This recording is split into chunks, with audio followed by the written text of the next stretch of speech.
با توجه شما گفتار ادبی از سلسله خوانش بدیعی.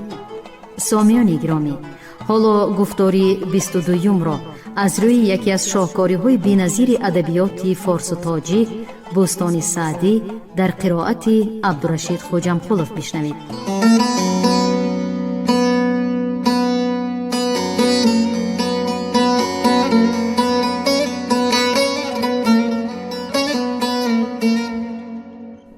در اقصای عالم بگشتم بسی، بسر بردم ایام با هر کسی. تمتع به هر گوشه یافتم، ز هر خرمنی خوشه یافتم. ادامه باب ششم.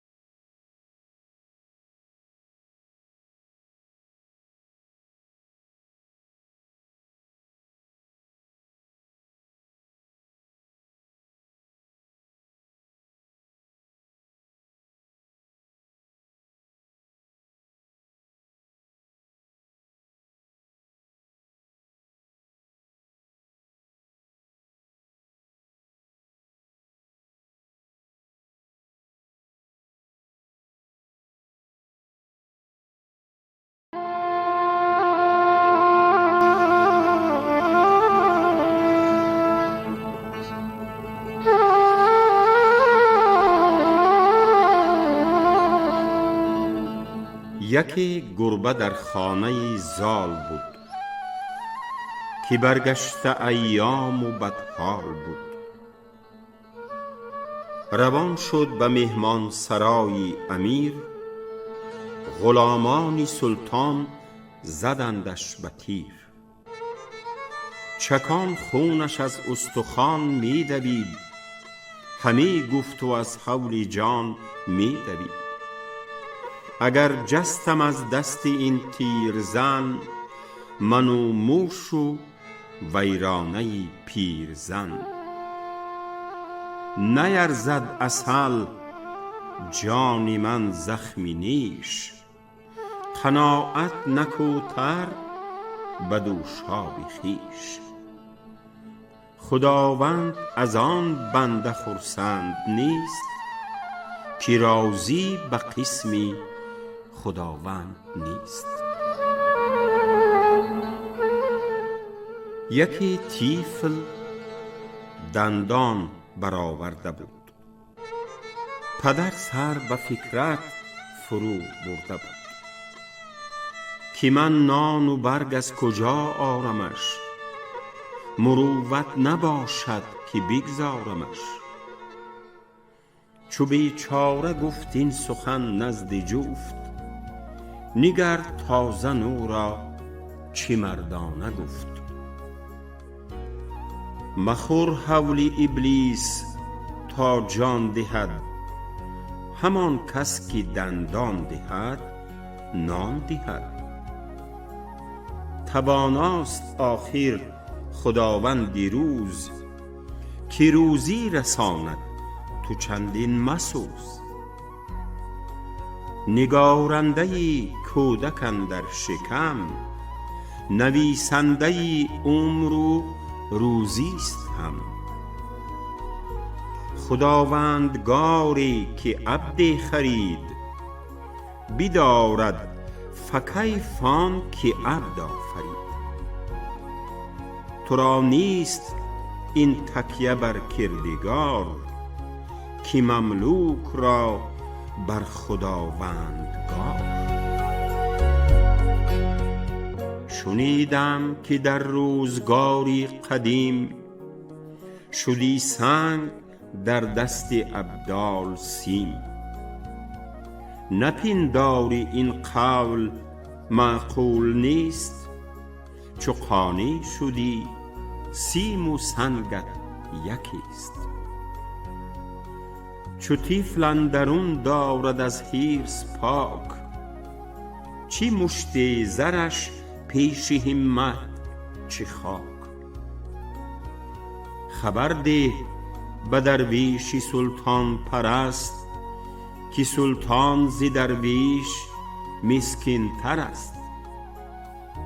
گدا را کند یک درم سیم سیر، فریدون به ملک عجم نیم سیر. نگهبانی ملک و دولت بلاست، گدا پادشاه است و نامش گداست. گدایی که بر خاطرش بند نیست، به از پادشاهی که خرسند نیست. بخسبند خوش روستایی و جفت، به ذوقی که سلطان در ایوان نخفت. اگر پادشاه است وگر پینه دوز، چو خفتند گردد شبی هر دو روز. چو سیلابی خواب آمد و مرد بود، چی بر تخت سلطان چی بر دشت کوه. چو بینی توانگر سر از کبر مست، برو شکر یزدان کنی تنگ دست.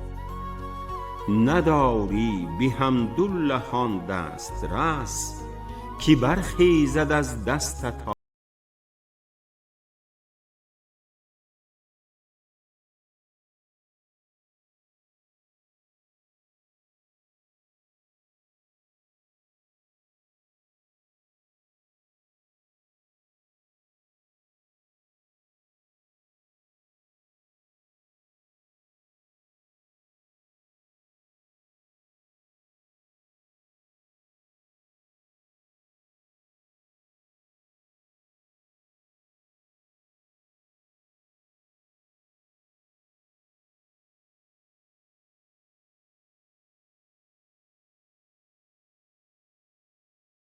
نیک مرد یکی خانه بر قامت خویش کرد.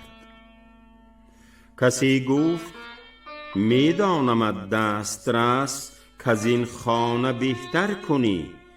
گفت بس، چه می خواهم از طارم افراشتن، همینم بس از بهر بگذاشتن. مکن خانه بر راه سیل غلام، که کس را نگشت این عمارت تمام. نه از معرفت باشد و عقل و رای، که بر ره کند کاروانی سرای.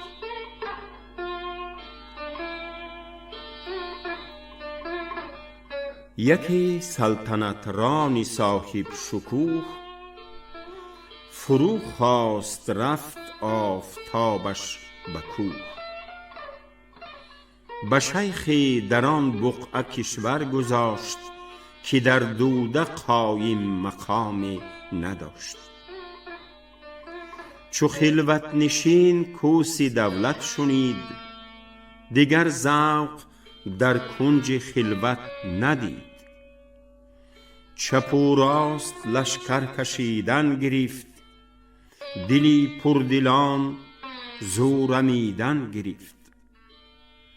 چنان سخت بازو شد و تیز چنگ، که با جنگ جویان طلب کرد جنگ. ز قومی پراکنده خلقی بکشت، دیگر جمع گشتند همرای و پشت. چنان در حصارش کشیدند تنگ، که عاجز شد از تیر باران و سنگ.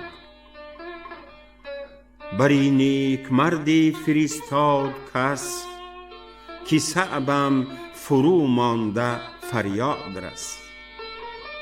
به همت مدد کن که شمشیر و تیر، نه در هر وغای بود دستگیر. چو بشنید عابد بخندید و گفت، چرا نیم نان نخورد و نخفت؟ ندانیست قارونی نعمت پرست، که گنجی سلامت به کنج اندر است.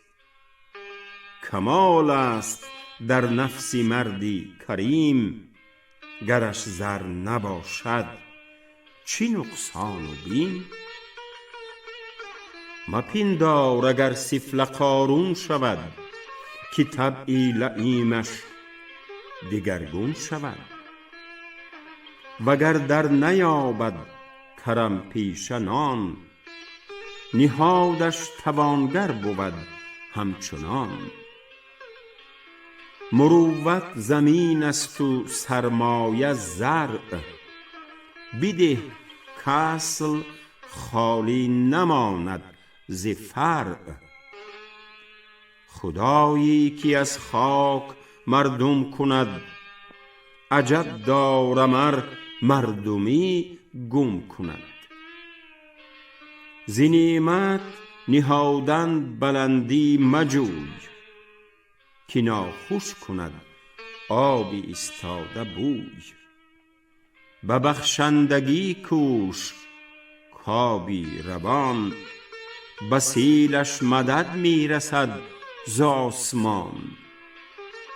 گر از جاه و دولت بیفتد لییم، دگر باره نادر شود مستقیم.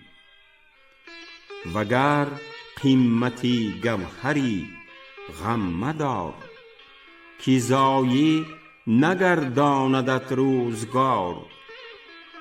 کلوخ هرچی افتاده باشد به راه، نبینی که در وی کند کس نگاه.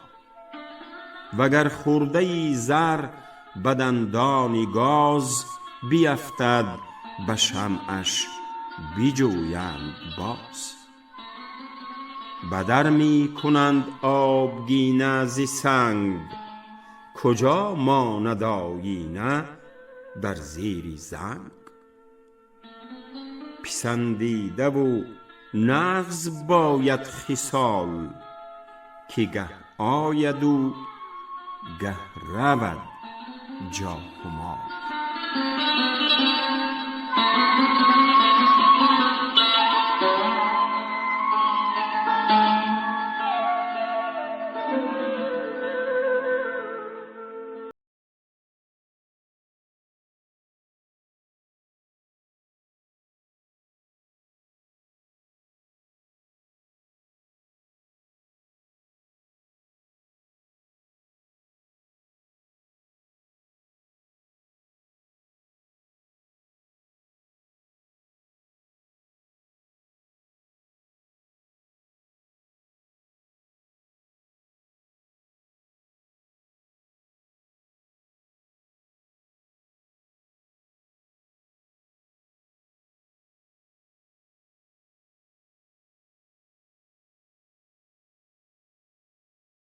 شیرین سخن که بود اندر این شهر پیر کهن.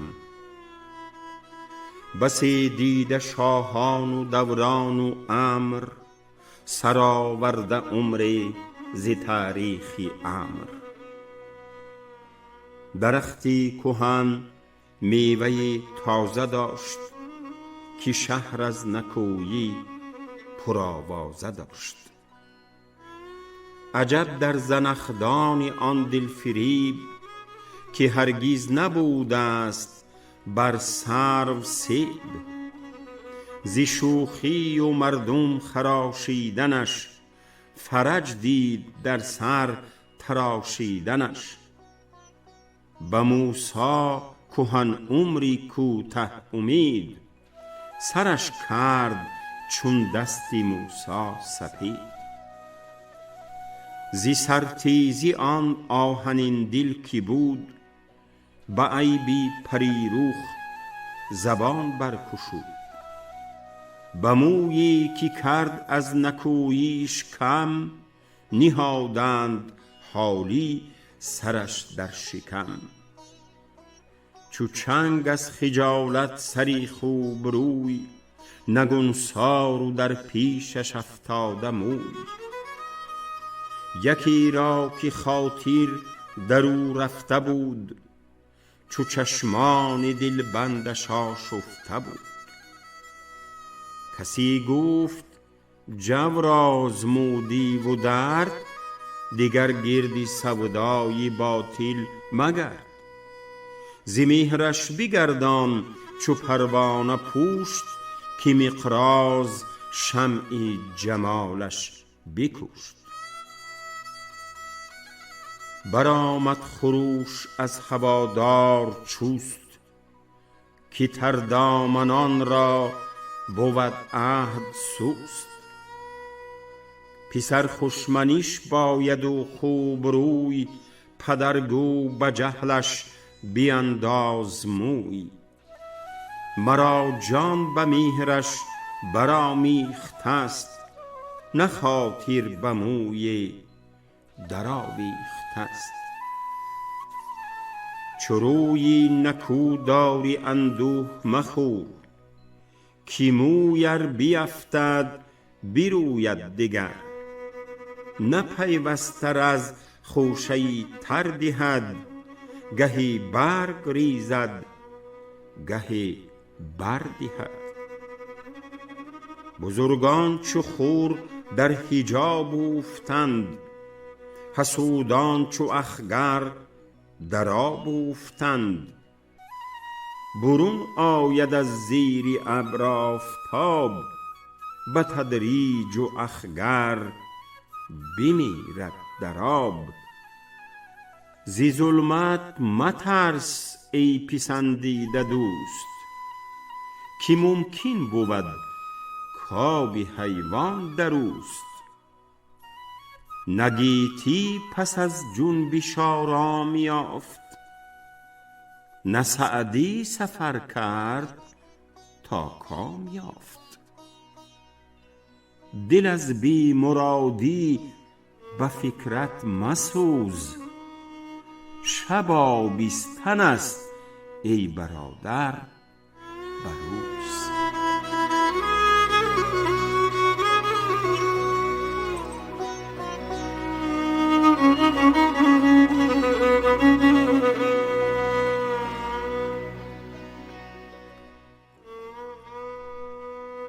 باب هفتم، در عالم تربیت. سخنچین کند تازه چنگ قدیم، به خشم آورد نیک مردی سلیم. از آن هم نشین تا توانی گریز، که مر فتنه خفته را گفت خیز.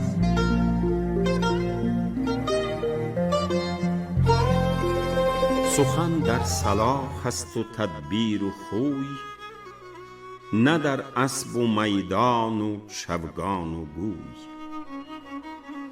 تو با دشمنی نفس همخانه ای، چی در بند پیکاری بیگانه ای.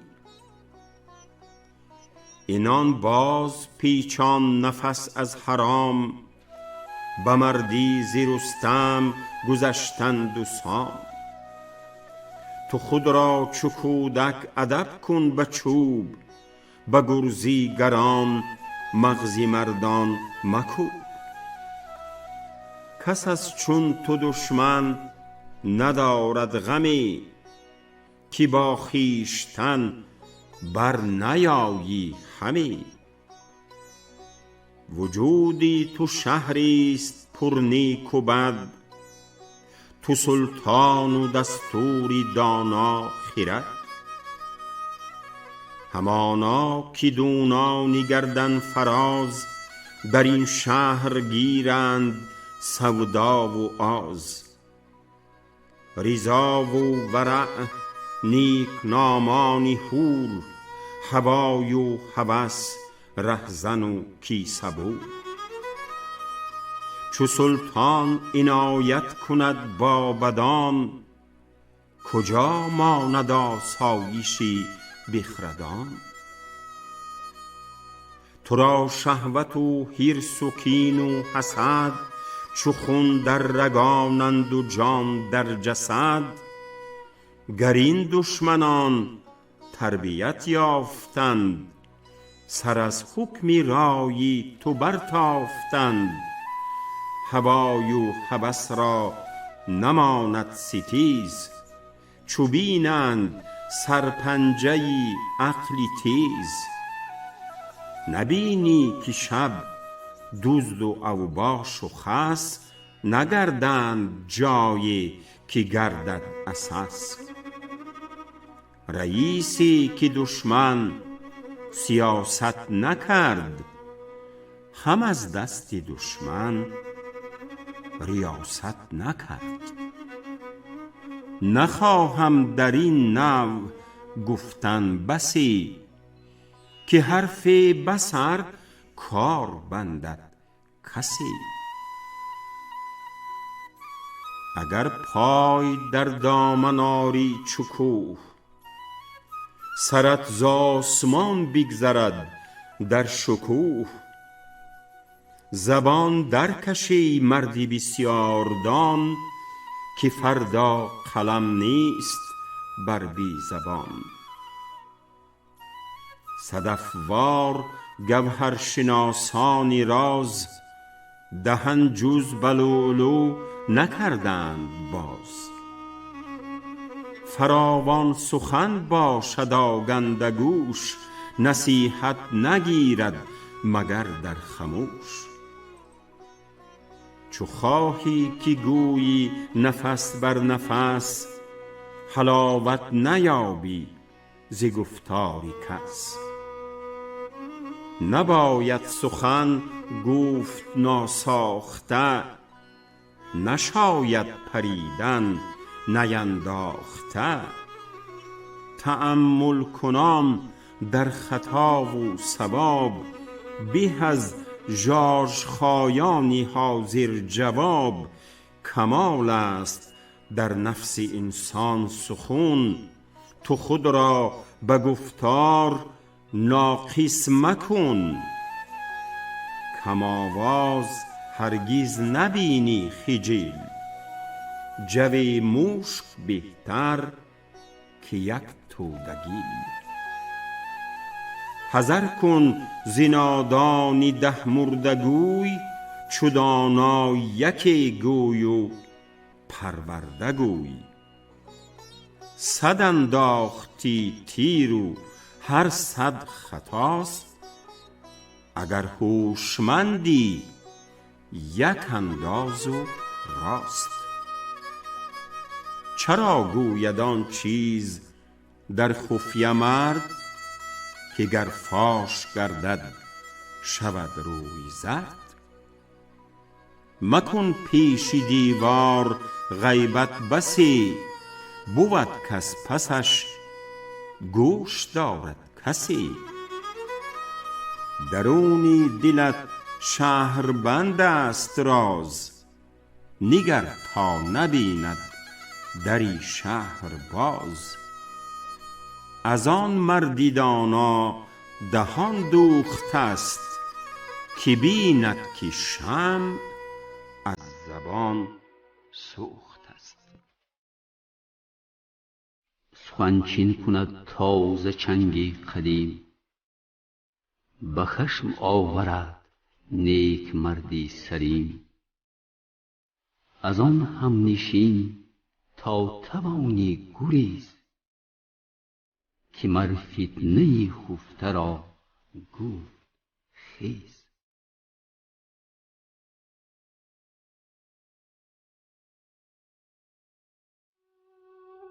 تکش با غلامان یکی راز گفت، که این را نباید به کس باز گفت. به یک سالش آمد ز دل بر دهان، به یک روز شد منتشر در جهان. بفرمود جلاد را بی دریغ، که بردار سرهای اینان به تیغ. یکی زان میان گفت و زنهار خواست، مکش بندگان کین گناه از تو خواست. تو اول نبستی که سرچشمه بود، چو سیلاب شد پیش بستن چه سود؟ تو پیدا مکن راز دل بر کسی، که او خود بگوید بری هر کسی. جواهیر به گنجینه داران سپار، ولی راز را خویشتن پاس دار. سخن تا نگویی بر او دست هست، چی گفته شود یا بدو بر تو دست. سخن دیو بند است در چاه دل، به بالای کام و زبانش مهیل. توان باز دادن رهی نره دیو، ولی باز نتوان گرفتن بریو. تو دانی که چون دیو رفت از قفس، نیاید بلا حول کس باز پس. یکی طفل بردارد از رخش بند، نیاید بسد رستم اندر کمند. مگو آن که گر بر ملا اوفتد، وجود از آن در بلا اوفتد. به دهقان نادان چه خوش گفت زن، به دانش سخن گوی یا دم مزن. مگوی آنچه طاقت نداری شنود، که جو کشته گندم نخواهید درود. چه نیکو زده است این مثل بر همان، بود حرمتی هر کس از خویشتن. نباید که بسیار بازی کنی، که مر قیمتی خویش را بشکنی.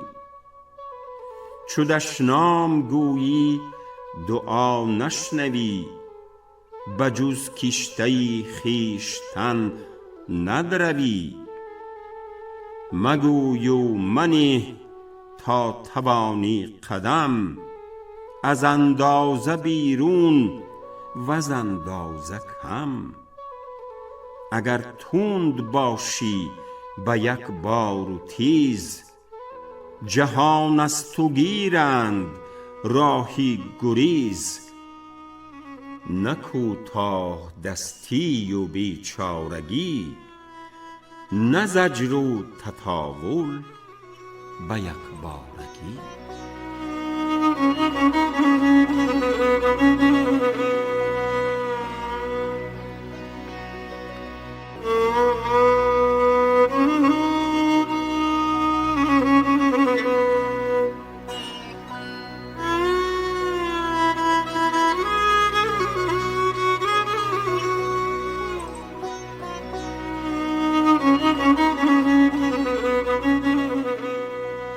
شنوندگان ارجمند، شما گفتار 22 را از روی بوستان سعدی در قرائت عبدالرشید خوجمقولov شنیدید.